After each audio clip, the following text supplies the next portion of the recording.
Non, mais sur le plan de la démonstration, c'est un bon résultat.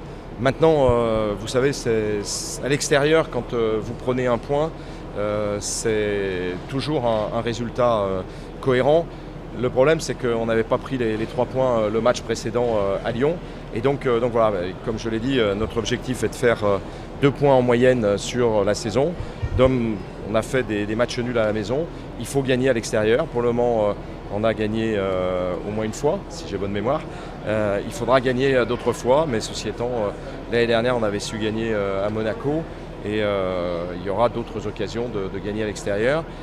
Moi, je suis plutôt rassuré aujourd'hui parce que la pression était très forte et on a vu des joueurs qui vraiment tenaient à rendre hommage à leur coach parce qu'ils ont suivi les consignes.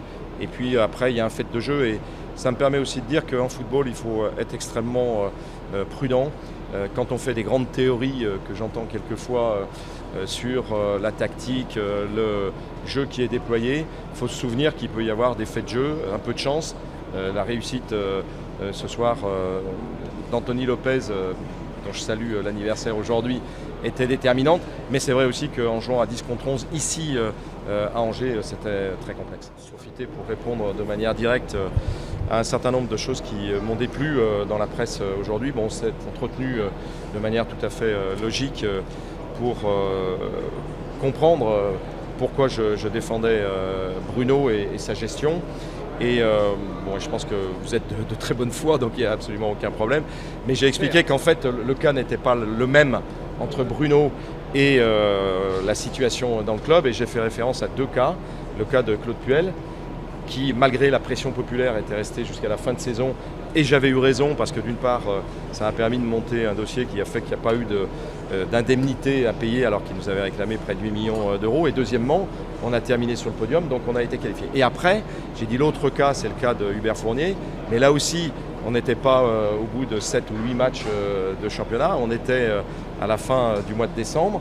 Et dans cette relation, j'avais pris le temps d'interroger tout le monde, y compris les joueurs, par intermédiaire du capitaine, sans dire que le capitaine avait exigé, demandé la tête de l'entraîneur, mais les joueurs ne suivaient plus à cette époque-là l'entraîneur. Donc c'était pour expliquer qu'à l'inverse, Bruno a une relation avec ses dirigeants qui est exemplaire. Il a une relation avec la plupart des fans qui est exemplaire et surtout avec ses joueurs. Et quand on n'a pas des joueurs qui sont en harmonie avec un entraîneur, c'est très difficile.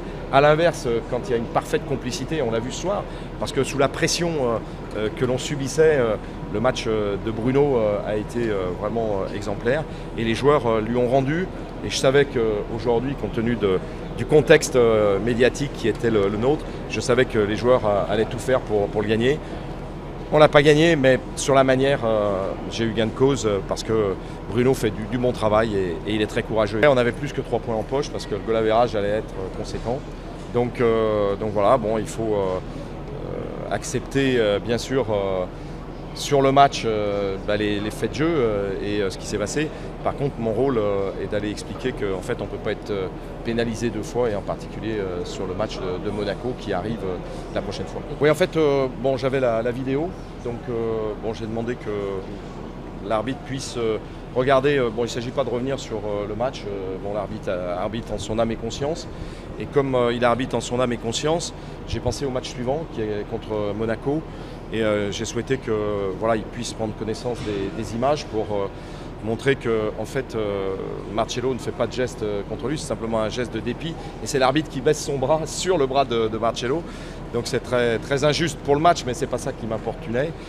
Ce que je voulais, c'était que l'arbitre s'engage à regarder la vidéo et dans son rapport puisse, ce qui a déjà été fait dernièrement en commission de discipline, retirer le carton rouge qui permettra à Marcello de jouer contre Monaco.